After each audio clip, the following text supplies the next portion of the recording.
साडा दिल तोड़ के तू भी पछतावेगा जब साड़ी याद आई फिर किसे जावांगा। एक ने पूरे इंडिया को हिला के रख दिया, पूरे पाकिस्तान को हिला के और 6 बार भी ली है गवर्नमेंट पाकिस्तान से। तू मिला तो मिली ऐसी जन्नत मुझे, अब किसी और जन्नत की परवाह नहीं। ये मैडम नूर जाने का है, 200 रुपए तोला सोना, ये 60 साल की बात। उसने मेरा पूरा सोचा, मेरा बेहतरीन हो गया। आज इसी वजह से मुझे नवाजा गया। अस्सलाम वालेकुम नाज़रीन, मैं हूं आपका मेज़बान राना सफदर अब्बास और आप देख रहे हैं जेडी न्यूज़। मैं इस वक्त लाहौर के इलाका लंडा बाजार में मौजूद हूं, जहां पर आप देख सकते हैं कि मेरे पीछे एक जो सेकंड हैंड कोट बेचे जाते हैं उसकी दुकान है और वहां पर एक बुजुर्ग बैठे हुए हैं और इन बुजुर्ग को 85 साल की उम्र में आकर सदाती अवार्ड से नवाजा गया है। क्यों नवाजा गया? इन्हें कोट बेचने के लिए नहीं नवाजा गया, बल्कि इन्हें इनकी शायरी के लिए नवाजा गया है। मजीद हम उनसे जानते हैं कि क्या क्या आपकी जो अच्छी शायरी है, क्या क्या आपने किन किन फिल्मों के लिए आपने अच्छी शायरी की। हम उनसे पूछते हैं कि क्या किन हालात में है वो इस वक्त और क्या हालात हैं। अस्सलाम वालेकुम जी। जी अपना नाम बताइएगा। मुश्ताक शफाई मेरा नाम है सर। मुश्ताक शफाई साहब बैठे सर। अच्छा सर, ये बताइएगा कि आपने कितनी उम्र में ये काम शायरी जो स्टार्ट करनी शुरू की थी और अब कितनी उम्र होगी और कितने आप जो मशहूर जो हैं वो नज़में, गज़लें, गाने लिख चुके हैं? मैंने 50 साल तक मुझे शायरी की है मैंने जी और 6 बार भी ली है गवर्नमेंट पाकिस्तान से। जी। तो कम से कम 2000 से ज्यादा की लिखा है। फिल्मी की, रेडियो की, टीवी अवार्ड याफ्ता की। अच्छा, उनमें से कोई मशहूर आप हाँ, सुनाइएगा कि एक कौन से ऐसे थे? एक ने पूरे इंडिया को हिला के रख दिया, पूरे पाकिस्तान को हिला के रख दिया। ये ऑनर है, मेरी खुशकिस्मत ये कि मैंने पाकिस्तान के लिए इंडिया में हलचल मचा दी। अच्छा। मेरा एक गीत उस लड़की ने गाया हाँ, तो उसने, जो एंकर था, उसने कहा यार तूने बेटे ये पाकिस्तानी गीत गा दिए पहले एल्बम में। मैंने कहा मुझे बहुत अच्छा लगा इसलिए मैंने गाया। कौन सा गीत था वो? तू मिला तो मिली ऐसी जन्नत मुझे, अब किसी और जन्नत की परवाह नहीं। उसने गाया, उसने इंग्लिश में भी गाया। ये 15-16 लड़की इंडिया ने गाया, यहाँ भी इसने गाया गया। हर लड़की ने गाया ये मेरे गीत में और ये ऑनर है मेरे लिए। अच्छा, ये आपके लिए ऑनर है, लेकिन किसी को पता है कि ये गीत लिखा आपने था? हाँ, पर बहुत ये जो एक मुझे खिला है कि जी। बड़े बड़े फनकारों से, जब तक आप ये अच्छा लिबास पहन के आते हैं ना तो कहेंगे आज ही ये 2 घोड़ा बोस की है जी, जी। फलाना जी फलाना ठीक है। और यार यकीन करिए ये गीत 3 महीने लगे, तू मिला तो मिली ऐसी जन्नत मुझे। मैं खर्फ खोल झूठ बोलूं तो 3 महीने लगे इस गीत को लिखने के लिए। फिल्म साज को पसंद ही नहीं तो आती ये थी। पाकिस्तान के किस सिंगर ने गाया था? ये मैडम नूर जाने का है। मैडम नूरजहां ने गाया था, तो उन्हें तो वो फिर आसमान उनके के तो मेरे साथ खड़ी है, आसमान के, जी जी। इतना अच्छा गीत। एक गरीब लड़का है, उसके अमीर लड़की उसे प्यार करती है, उसका बाप मानता नहीं, आखिर बाप मान जाता है।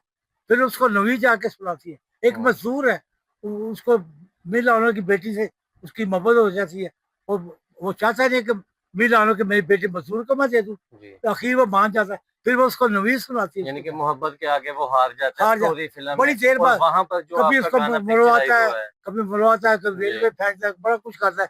आखिर वो उसको रिश्तेदार कहते यार मर जाएगी वो रह नहीं सकती, तब कर।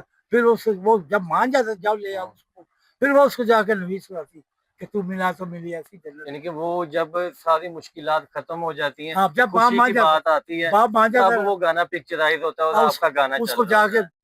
उसको नवीं हम्म, सुना रही है कि मैं जी। तेरी हो गई। और मैडम नूरजहां ने ये गाना और गाया, मैंने ये भी मुझे, बहुत बड़े एजाज की हाँ जी, बात है बहुत बड़ी कि बात। मलका तरन्नुम का जिन्हें खिताब दिया गया हाँ, उसने आपके गाने उस गाए। वक्त 200 रुपये तोला सोना, ये 60 साल की बात है ये जी। गीत। मुझे मैंने 500 रुपये इनाम दिया था।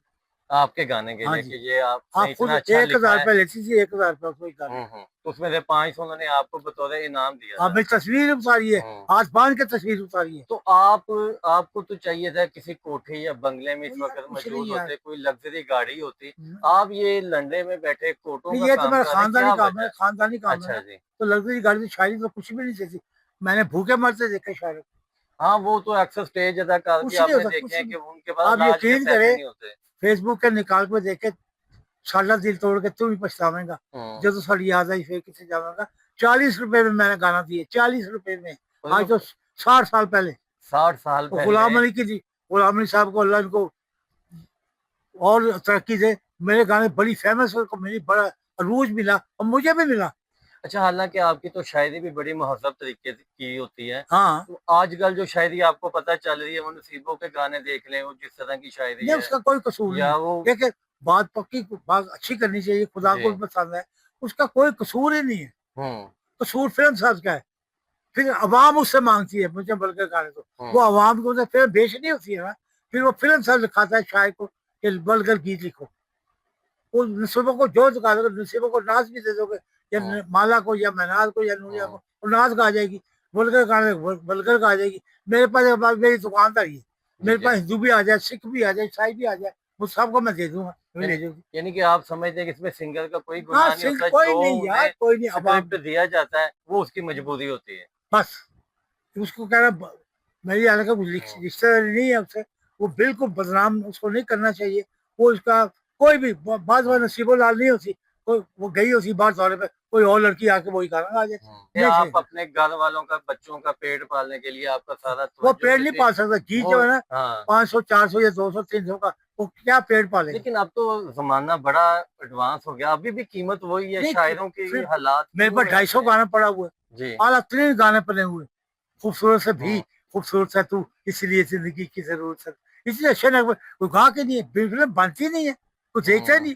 आजकल असल में वो चल जो रहा है, वो ट्रेंड आपके सामने है। तो क्या प्लान है ज़हन में कि सबसे पहले मैं ये तो यार करूँगा ये उसमें? कुछ रकम नहीं है, 15-16 लाख रुपए, हुँ। 2 तोले सोना नहीं आता, क्या आ जाएगा, एक मरला जमीन नहीं आती, 220-20 लाख रुपए की मरला जमीन बिक रही है। ये यानी तो कि कोई आपका घर भी अपना नहीं है। नहीं, घर भी अपना नहीं है, और मैं सस्ता तरीन मकान में रहता हूँ, क्योंकि मेरी पोजीशन भी वही है कि 80 पौड़ियाँ चढ़ के मैं जाता हूँ, बूढ़ा आदमी हुँ, रुक रुक के जाता हूँ, 80 पौड़ियाँ, और मालिक मकान भी मुझसे किराया नहीं लेता, बहुत कम लेता है, और मुझे बाद और लेट भी हो जाता, फिर वो कहता अच्छा यार अगले महीने मिल जाए। मुझे कुछ नहीं आता, भाभी हुँ, ने कहा शायर बन के दिखा। वो हुँ। मुझसे जेलस थी, कतीश भाई साहब की बेटी थी, मेरे भाई का ससुर भी था, वो जेलस थी मुझे हुँ। शायर बन के दिखा। यानी कि वो अपने बाप की वजह से जेलस थी आपसे कि भाभी आमतौर पे होती है, रांझे की हाँ, भाभी रांझे की भाभी जेलसी राज्य से हाँ, कि जहाँ हीर पे आके ले आया, हाँ वो जी। चला गया हीर पे आके ले आया। मैंने मेरी भाभी मैंने वाकई अच्छा, ये नवा जेलसी, इंकिशाफ हुआ है कि जो शफ़ाई साहब मुझे हैं, कुछ नहीं पता। वो शायद भी अपनी भाभी की वजह से बने हाँ हैं। बिल्कुल, उसने मेरा पूरा सोचा, मेरा हुँ, बेहतरीन हो गया, आज इसी वजह से मुझे नवाजा गया। अब बीसीओ मेरे को रिकॉर्डिंग करने में आ गया, हुँ। मुझे इज्जत दी कि सरदारी साहब मेरे गले में अवार्ड डालेंगे, मुझे नकली भी देंगे, थोड़ी बात है। नूजा मेरे गीत नहीं, गा रही है, थोड़ी बात है। बिल्कुल नूजा मेरे एज़ाज़ घर की में बात आई, है। मेरे घर में आई, मेरे बच्चों को भी शादी पे आना, हुँ। मेहंदी साहब मेरे घर में आए, ये थोड़ा अरूज है मेरे। तो तब भाभी कहाँ पे थी जब वो घर में आते थे? वो भाभी अपने घर लाहौर हुँ। में ही, तो वो उन्हें मुझसे पता तो जेलस, चलता होगा ना कि उन्हें लो जी आज वो उन्हें शफ़ाई साहब भी मेरे बोलना छोड़ दिया, अच्छा। खुदा को आज एक उसके बाप से ये गीत ना लिखा गया, ये हुँ, आमद होती है, तू मिला तो मिली ऐसी जन्नत मुझे।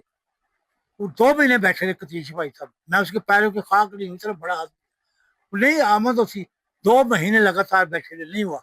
फिर तस्लीम फाजली एक से इधर से पकड़ के इधर लफ्ज लिखने वाले, उसको बुला लिया, वो भी म्यार पे उतरा, मुझे ले गए। मैंने फिर समझा कि क्या कर रहे हैं, फिर मैंने उसकी समझ के मुताबिक देखा तो मेरा हुँ। मैं कानून की जगह मैंने गीत लिख दिया, और ये मेरी पहचान बन गया, पूरी इंडिया ने गाया, मुझे निकाह बाहर मिला, मुझे पैसे मिले। एक अलग ही जैसे एक लाखों बंदर तराना लिखा, एक है हफीज ने लिखा तराना, मैंने 5 साल ऐसे ही एक आधी चीज होती है। जी, बिल्कुल। तो मुझे ये मेहरबानी है मेरी भाभी की, एहसान है, उसने मेरा बुरा सोचा, मेरा भला हो गया। अब होने की वजह कुछ मुझे लोग मेरे दोस्त हैं, एक वो है साहिवाल के फरिश्ते, वो मेरी बदन मदद करते हैं। एक मेरे दोस्त है सुहेल तलर साहब, वो मेरी बड़ी इज्जत इज्जत कर रहे हैं, मुझे नवाजते हैं। और दूसरे बेशुमार लोग हैं, एक बेशुमार लोगों ने मुझे पैसे लगाए हुए हैं, जिससे मेरा गुजारा हो रहा है, तो मैं उसकी मशहूर हूँ। उसने मेरा बुरा सोचा, मैं भला हो गया।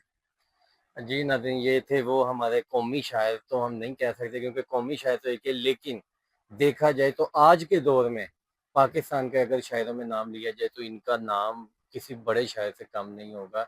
शफ़ाई साहब को हम अपनी चैनल की तरफ से, अपनी तरफ से ख़राज तहसीन पेश करते हैं कि इन्हें जो सदारती अवार्ड के लिए नवाज़ा गया, अल्लाह ताला इनकी उम्र दराज़ करे और इन्हें मज़ीद कामयाबियाँ दे। लेकिन हुकूमत पंजाब से भी एक छोटी-सी अपील करना चाहते हैं कि इस तरह के जो कीमती शायर हैं, जो हमारे पाकिस्तान का असासा है, अभी रह भी सिंगल ही गए हैं, इनकी तरफ भी तवज्जो करें। मरीम नवाज़ साहिबा को चाहिए, हमारी वज़ीर आला पंजाब है, कि इन्हें कम से कम रहने के लिए अपनी छत तो दी जाए। इसी के साथ अपने मेजबान को इजाजत दीजिएगा। अल्लाह हाफ़िज़।